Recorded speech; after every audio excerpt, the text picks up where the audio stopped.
नमस्कार, आप देख रहे हैं आज तक। आपके साथ मैं हूं सईद अंसारी। स्वागत है आपका शंखनाद में।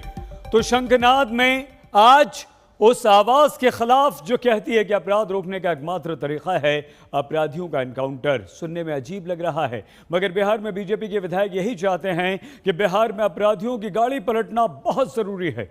बीजेपी विधायक खुल्लम खुल्ला मांग कर रहे हैं कि बिहार को अपराध मुक्त करने के लिए एनकाउंटर बहुत बहुत जरूरी है। और इतना ही नहीं, बीजेपी के नेताओं की तर्ज पर आरजेडी के विधायक भी कह रहे हैं कि एनकाउंटर हो, मगर जाति धर्म को देखकर न हो एनकाउंटर।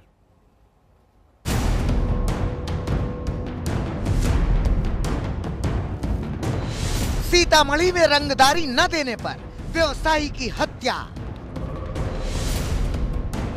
नालंदा में दबंगों ने एलआईसी अधिकारी को मार डाला। मोतिहारी में बदमाशों ने बैंक लूट लिया। पटना में बेटी से छेड़खानी के विरोध पर मां के सिर में गोली मार दी। छपरा में वार्ड मेंबर सद्दाम हुसैन की हत्या। अपराध युक्त बिहार है, नीतीश कुमार है। अपराध से हाहाकार है, नीतीश कुमार है। कानून यहाँ लाचार है, नीतीश कुमार है। अपराध कोई ऐसा नहीं कि अचानक हो चुका है। हम तो लगातार कहते रहे हैं कि बिहार में अपराध का ग्राफ काफी बढ़ चुका है और पराकाष्ठा पार करने वाला है। आज सामने दिखाई पड़ रहा है कि माफियाओं का राज आ चुका है। एक हफ्ते में अपराध से हिल गया है बिहार। सबसे भयानक घटना तो पटना के फतुहा थाने में हुई, जहां बेटी से छेड़खानी का विरोध करने पर मां की गोली मारकर हत्या कर दी गई। माननीय मुख्यमंत्री नीतीश कुमार जी को तो पता नहीं क्यों सुस्त है, भारतीय जनता पार्टी से क्यों दबे हुए हैं। इस तरह से हत्याएं, अपराध, सारी चीजें बेकंट्रोल हो गई है। दरोगा पर अब लाठीचार्ज हो रहा है। पुलिस महकमे पूरे शराबबंदी पर लगा हुआ है। अरे भैया, उसको छोड़िए और आइए, क्राइम को रोकिए, हत्याएं को रोकिए। और जिस तरह से सभी आप 2-4 जिले की क्या बात कर रहे हैं, पूरे बिहार में क्राइम रोकने में असफल रही है। इस बेलगाम अपराध पर नीतीश कुमार कुछ कहें या ना कहें, मगर उनके साथ सरकार में शामिल बीजेपी के विधायक कुछ कह रहे हैं। सुनिए। और यूपी के तर्ज पर जब कार्रवाई शुरू होगा तो इनको समझ में आ जाएगा कि हाँ भाई, अब ठीक हो जाना जरूरी है। शुरू क्या होगा यूपी के तर्ज पर? जैसे यूपी में जो सिस्टम है उस सिस्टम के हिसाब से गाड़ी पलटेगा यहाँ भी। इस प्रकार जब होगा तब जो बचे खुचे लोग हैं वो ठीक हो जाएंगे। सुना आपने, ना कानून, ना वकील, ना दलील। बीजेपी विधायक अपराधियों की गाड़ी पलटा देना चाहते हैं। यूपी मॉडल, यूपी और बिहार कोई अलग अलग है नहीं, दोनों तो पड़ोसी राज्य है। और यूपी मॉडल जरूरी हो गया है यहाँ अपराधियों के लिए। गाड़ी पलटना बहुत जरूरी है। ऐसी चाहत इनकी अकेले नहीं है। बीजेपी के और विधायक भी यही मॉडल लागू करना चाहते हैं। मॉडल जो भी हो, लेकिन अपराधियों में खौफ पूरा होना चाहिए। अपराध करने से पहले कि मैं पकड़ा भी जा सकता हूं और इनकाउंटर भी हो सकता है। मतलब खौफ पैदा करने के लिए जो करना चाहिए वो सरकार को करना चाहिए। उत्तर प्रदेश में योगी जी का राज है और वहाँ क्राइम जो है जिस तरीके से कंट्रोल हो रहा है वो तरीका बिहार में भी लाना ही चाहिए। एनकाउंटर मतलब आपको लगता है अपराधियों का होना चाहिए? एकदम होना चाहिए, क्यों नहीं होना चाहिए। जो गलती करे उसको सजा मिलनी। सूबे में बढ़ते अपराध पर बीजेपी के विधायक एनकाउंटर वाली व्यवस्था चाहते हैं, लेकिन आरजेडी क्या चाहती है वो भी सुन लीजिए। कोई भी ऐसा हत्या जो जाति और वर्ग को चिन्हित करके होगा वह न सिर्फ अमानवीय है, वह कुकृत्य भी है और अपराध की श्रेणी में भी आता है। आपको लगता है कोई अपराधी कोई नहीं, उत्तर प्रदेश के तर्ज पर क्यों, हमारा बिहार है। हमारे कहने का मतलब है कि उत्तर प्रदेश के तर्ज पर जिस ढंग से जातियों और वर्गों को चिन्ह करके हत्या होती हो, उस ऐसे हत्या के सख्त खिलाफ हूँ। ऐसे अपराधी जो पुलिस के लिए चुनौती बनता हो, सरेंडर न करता हो, वारंटी हो और पुलिस गिरफ्तार करने जाए तो वो इनकाउंटर का पार्ट बनेगा तब जब वो इनकाउंटर करेगा। ये सब लोग जानते हैं। मतलब आरजेडी भी एनकाउंटर चाहती है, लेकिन थोड़ा जाति धर्म का छौंका लगाकर। लेकिन सवाल ये है कि अपराध पर लगाम लगाने के बजाय एनकाउंटर वाली व्यवस्था लागू करने की बात करना कितना सही है। बिहार में सुशासन की सरकार अपराध पर लगाम लगाने में कामयाब नहीं हो पा रही है और ऐसे में अब बीजेपी ने मांग की है कि बिहार में उत्तर प्रदेश का एनकाउंटर मॉडल लागू किया जाना चाहिए ताकि अपराध पर लगाम लगाया जा सके। लेकिन ऐसे में सवाल ये खड़ा होता है कि उत्तर प्रदेश में योगी आदित्यनाथ ने जो पुलिस को फ्री हैंड दिया हुआ है, क्या वही खुली छूट बिहार में नीतीश कुमार अपनी पुलिस को देंगे ताकि वो अपराधियों के खिलाफ कड़ी कार्रवाई कर पाएं। कैमरा पर्सन नदीम आलम के साथ रोहित सिंह, पटना, आज तक। तो क्या बिहार में अब अदालत नहीं होनी चाहिए, वकील नहीं होने चाहिए, जिरह नहीं होनी चाहिए, सीधे गाड़ी पलटा के गोली मार देनी चाहिए? मिथिलेश कुमार जी जो कि विधायक हैं बीजेपी के, और मृत्युंजय तिवारी जी जो कि आरजेडी के नेता और प्रवक्ता हैं, दोनों इस वक्त हमारे साथ मौजूद हैं। दोनों का धन्यवाद, तिवारी जी और मिथिलेश जी। लेकिन उससे पहले हम आपको बिहार की कुछ सच्चाई बता दें। बिहार में अपराध के आंकड़े दिखा दें। ये आंकड़े एनसीआरबी यानी कि नेशनल क्राइम रिकॉर्ड्स ब्यूरो के आंकड़े, इन आंकड़ों से आप समझ सकते हैं कि कैसे साल दर साल बिहार में अपराध बढ़ता जा रहा है। देखिए 2017 में यहाँ इस तरह से अगर आप देखें तो 2803 हत्याएं हुई, 605 रेप हुए। 2018 में, हम ये 2017 के बता रहे हैं, 18 में यहाँ पर देखिए आप 2018 में 2934 हत्या हुई, 651 रेप हुई। और 2019 में आ जाइए, 3 साल में एक और आंकड़ा आपको दिखा दें, 3138 हत्याएं, जबकि इस साल रेप 730 यहां पर हुए। मतलब यह हुआ कि नीतीश कुमार भले ही अपनी सरकार को सुशासन की सरकार कहें, मगर अपराध के आंकड़े बिहार को दागदार कर रहे हैं। देखिए हमारे देश में हत्या के मामले में बिहार दूसरे नंबर पर है, किडनैपिंग के मामले में यहां पर देखिए आंकड़े आपके सामने हैं, तीसरे नंबर पर है। रेप के मामले में जो बिहार है उसका है 16वां नंबर है।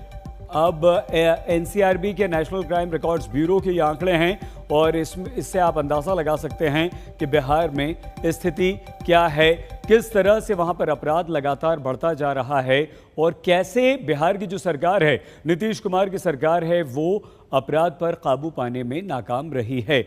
मिथिलेश कुमार जी, क्या अगर बिहार की तर्ज पर आपके साथी विधायक ये कहते हैं कि एनकाउंटर कर दिया जाए, गाड़ी पलटा दी जाए, अपराधियों को मार दिया जाए, तो क्या आपको लगता है कि उत्तर प्रदेश में एकदम से अपराध खत्म हो गया है? और अगर ऐसा आप करेंगे तो बिहार में अपराधी डर जाएंगे, अपराध खत्म हो जाएगा? देखिए, मेरी जहां तक समझ है, मैंने ही पहला प्रश्न उठाया योगी मॉडल का और यूपी तर्ज का पत्रकारों के जवाब में। सीतामढ़ी में जो एक पुलिस अवर निरीक्षक की हत्या हुई, उसके बाद में व्यापारी की हत्या हुई, कई प्रकार की घटनाएं लगातार हुई। मैं शून्यकाल के माध्यम से प्रश्न भी डेली डाल रहा हूं, और मुख्यमंत्री जी को भी मैं आवेदन दिया कार्रवाई के लिए, उसके परिणाम भी सामने आए हैं। आज जो व्यवसायी के हत्यारे थे वो नेपाल से पकड़े भी गए हैं, सीतामढ़ी की पुलिस पकड़ी है। मिथिलेश जी, आप ये चाहते हैं कि अपराधियों का एनकाउंटर कर दिया जाए। इस देश का, न सिर्फ बिहार का, न सिर्फ उत्तर प्रदेश का, बल्कि हमारे देश का हर नागरिक ही चाहता है कि कोई जरा सा भी अपराध करे तो उसे कड़ी से कड़ी सजा मिले, हत्यारे को तुरंत फांसी हो, सब चाहते हैं हम। लेकिन क्या आप बताइए कि जो लगातार आंकड़े बढ़ रहे हैं, जो अभी हमने आपको दिखाए और आपने अवश्य सुने होंगे, बिहार में अपराध बढ़ रहा है, रेप बढ़ रही हैं, हत्याएं बढ़ रही हैं, क्या आपकी सरकार नाकाम है? क्या नीतीश कुमार नहीं कर पा रहे हैं कुछ? नीतीश कुमार कुछ कर पा रहे हैं, और एनडीए की सरकार है, इसीलिए अपराधी पकड़े भी गए। पिछले जो 15 साल पहले राजद की सरकार थी, उसमें तो सरेआम अपराधी घूमते थे अपराध करने के बाद। जी, डर और खौफ कहाँ है मिथिलेश जी? ये 3 साल के आंकड़े हमने आपके सामने रख दिए। डर और खौफ, उस डर और खौफ के ही विषय पर हमने आवेदन दिया और उस पर कार्रवाई हुई। कल बिहार के सभी जेल में छापे पड़े। मेरे आवेदन देने के बाद सरकार ने संज्ञान में लिया है, और यूपी मॉडल का अपराधियों के संदर्भ में जो तर्ज की बात हम कर रहे हैं, तो उस तर्ज के लिए मैंने ही पहला प्रश्न उठाया। आपको मिथिलेश जी अदालत पर विश्वास नहीं है? हो हमारे देश के कानून पर मिथिलेश जी, क्या हमारे देश के कानून पर, अदालत पर आपको विश्वास नहीं है? समय थोड़ा सा कम है ना, बिल्कुल 100% विश्वास है। पूरी बात आप बोलने दीजिए ना। देखिए इस तरह से मैंने आपको ये कहा इनकाउंटर हो, परंतु अपराधी जो चिन्हित हो जाएं, बार बार अपराध करके कई बार वो अपराध के संज्ञान में जेल चले जाएं, फिर बाहर छूट के आ जाते हैं, इस तरह से जो कारगुजारी करते हैं तो इनकाउंटर होना चाहिए। देश के संविधान और कानून के सापेक्ष में मैं कभी देश के कानून, ठीक है, आपकी बात यहाँ पर बुरी हुई है मृत्युंजय जी करने का हम सभी। मृत्युंजय जी, क्या आप ये चाहते हैं कि एनकाउंटर हो? जरूर हो, लेकिन अपराधी की जाति ना देखी जाए, धर्म ना देखे जाए, एक दृष्टि से सबका एनकाउंटर कर दिया जाए, गोली मार दी जाए, ये चाहते हैं आप?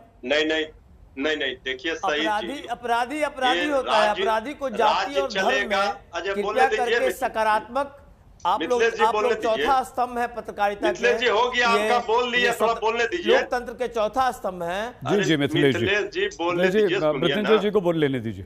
देखिए राज्य चलेगा, देश चलेगा कानून से, नियम से, ना कि यहाँ कोई मॉडल, ये योगी मॉडल और ये मॉडल से, आरएसएस और बीजेपी के मॉडल से।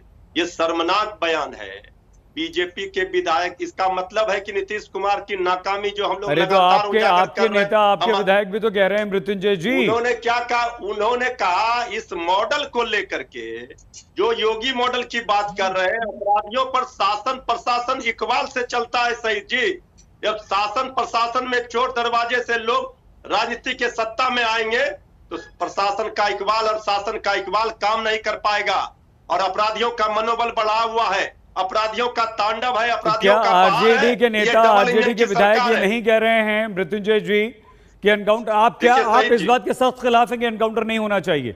क्या आपके नेताओं ने ये नहीं कहा? हमारी पार्टी अपराधियों पर लगाम लगाने के हर सख्त नियम और कानून जो संविधान के दायरे में है, लोकतंत्र के दायरे में है, उसके अनुसार हम मांग करते हैं। एनकाउंटर होना चाहिए कि नहीं? उन पर इनकाउंटर, आप जान रहे हैं योगी मॉडल क्या कर रहा है?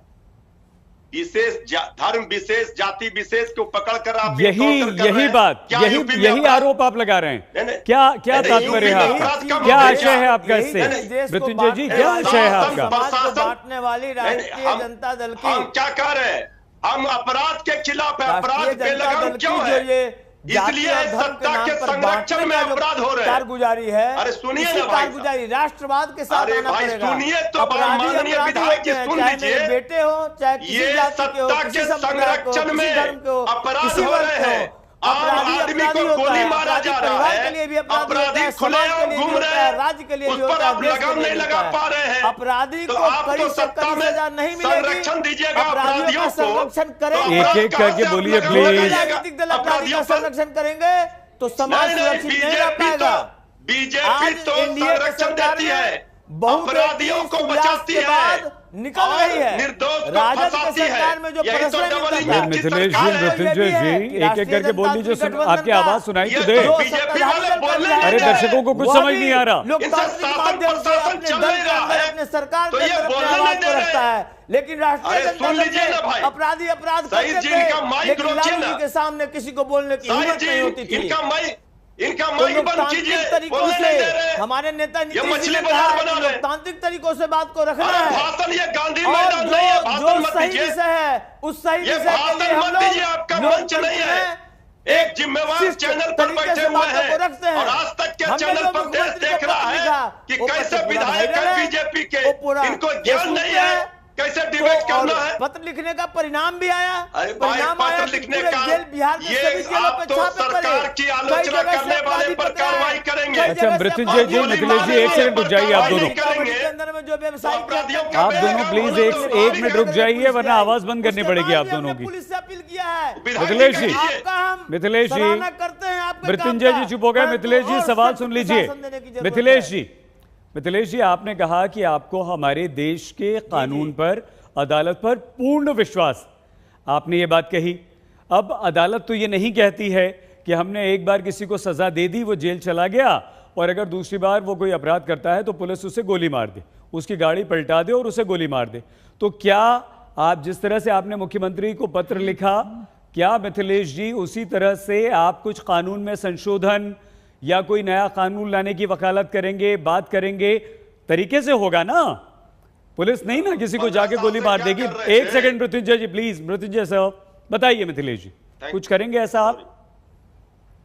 पुलिस जाके किसी को डायरेक्ट गोली नहीं मारेगी, परंतु अगर हम अपराधी को पकड़ने के लिए उसके पीछे दौड़ लगा रहे हैं और अपराधी भागा जा रहा है, अपराधी हमारे गिरफ्त से दूर जा रहा है, मेरे सामने में वो किसी जनता का हत्या कर देगा, मेरे सामने में अगर किसी महिला के साथ बलात्कार कर देगा और अगर उसको मैं पकड़ने जाऊंगा और वो दौड़ करके भागेगा, मेरे गिरफ्त में नहीं आएगा, तो बिल्कुल इनकाउंटर करना चाहिए। मृत्युंजय जी, मृत्युंजय जी एक सेकंड होने चाहिए। मृत्युंजय जी, अरे मिथिलेश जी ये तो अभी भी होता है, ये तो देश भर में होता है।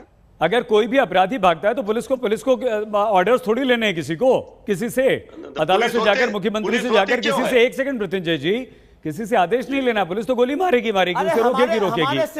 हमारे सेना मारे जा रहे हैं बॉर्डर पे, आज हमारे पुलिसकर्मी मारे गए हैं मेजरगंज में, सीतामढ़ी में, हमारे जिला में, तो क्या अपराधी की गोली हम खाएंगे कि अपराधी को गोली मारेगी प्रशासन? वो आतंकवादी का गोली सेना खाएगा। अच्छा ठीक है, सेना का गोली मृत्युंजय जी क्या आपको लगता है कि इसके लिए कोई एक नियम, कायदा, कानून बनना चाहिए? मृत्युंजय जी, मिथिलेश जी अब आप चुप हो जाइए, बहुत बोल लिए। प्रशासन का मनोबल अपराधियों का मनोबल। चलिए मिथिलेश जी बस कीजिए वरना आवाज बंद करनी पड़ेगी आपको। बताइए मृत्युंजय जी।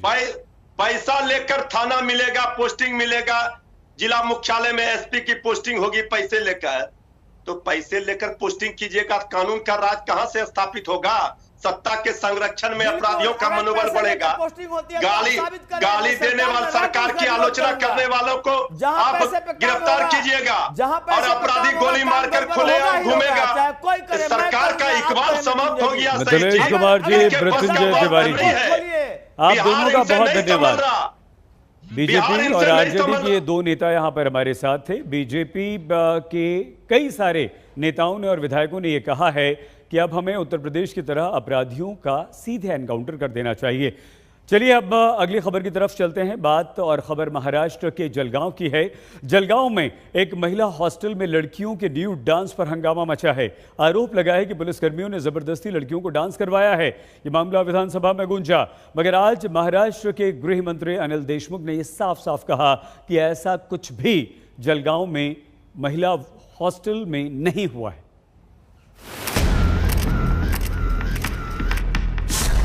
क्या महिला हॉस्टल में हुआ न्यूड डांस? क्या पुलिसकर्मियों ने कराया महिलाओं को डांस? महिला हॉस्टल में न्यूड डांस की सच्चाई क्या है? ये जलगांव का वही सरकारी महिला हॉस्टल है जो महाराष्ट्र की सियासत में छाया हुआ है। आरोप लगा है कि इसी हॉस्टल में पुलिसकर्मियों ने महिलाओं को न्यूड डांस कराया। आरोप है कि ये शर्मनाक घटना 20 फरवरी को हुई। आरोपों की आंधी चली तो महाराष्ट्र की सियासत भी गर्म हो गई। आज भी विधानसभा में जलगांव का यह मुद्दा गूंजा। इसमें किसी को भी छोड़ा नहीं जाएगा, कड़ी इंक्वायरी की जाएगी और कड़ी शिक्षा दी जाएगी यदि इसमें कोई तथ्य सामने आता है तो। जो घटने के बारे में बातें सामने आई है, इसकी सच्चाई जानकर इसमें जो भी दोषी होगा उसमें पूरी तहकीकात करनी चाहिए पुलिस डिपार्टमेंट में। अगर बात सही है तो कार्रवाई होनी चाहिए। जलगांव के इस मसले पर सरकार घिरने लगी तो 6 सदस्यीय कमेटी बन गई। कमेटी ने जांच की और जांच में कमेटी ने पाया कि हॉस्टल में डांस वाली थ्योरी गलत है, आरोप झूठे हैं। पुलिसों ने महिलाओं के कपड़े काढून त्यांचे उनका डांस करने लगाया, इस प्रकार की खबर एक पेपर में आई थी। इस घटना की चौकसी करने के लिए 6 सीनियर अधिकारी अलग अलग डिपार्टमेंट की, medical department, police department, revenue department की 6 महिला अधिकारी, इनकी एक समिति का गठन किया गया था। ये 6 महिला अधिकारी का जो है उनका रिपोर्ट अभी जो सामने जो आया है, उन जो रिपोर्ट दिया है उसमें बताया कि इस प्रकार की घटना वहां पे घटी नहीं। सवाल यह है कि जब किसी तरह का कोई अभद्र डांस नहीं हुआ, ना किसी ने करवाया, तो फिर इतने संगीन आरोप क्यों लगे और इन आरोपों पर इतनी सियासत क्यों हुई? आज तक ब्यूरो। नमस्कार, मैं हूं अंजना ओम कश्यप। हमें उम्मीद है ये वीडियो आपको पसंद आया होगा। लेटेस्ट खबरों के लिए यूं ही देखते रहिए आज तक, और इस वीडियो के पसंद आने पर लाइक, शेयर एंड सब्सक्राइब करना ना भूलें।